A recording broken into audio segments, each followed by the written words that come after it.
একটি CCTV footage সম্প্রতি social মিডিয়ায় ভাইরাল হয়েছে, যেখানে দেখা যায় এক নারী পোশাকের দোকান থেকে কৌশলে একটি পোশাক লুকিয়ে নিয়ে বেরিয়ে যাচ্ছেন। ভিডিওতে দেখা যায় তিনি একটি হলুদ জামা নিজের বোরখার ভেতরে লুকিয়ে অন্য ক্রেতাদের সঙ্গে স্বাভাবিকভাবে দোকান ছেড়ে বেরিয়ে যান।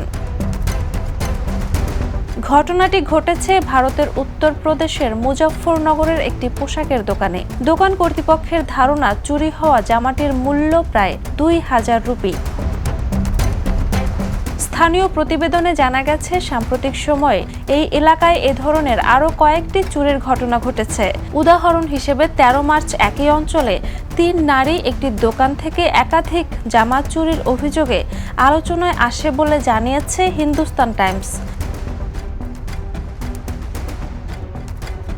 এই ধরনের ভাইরাল ভিডিও ঘিরে অনলাইনে এখন খুচরা দোকানের নিরাপত্তা বাড়ানো নিয়ে আলোচনা চলছে। Jhuma Mridha, the news.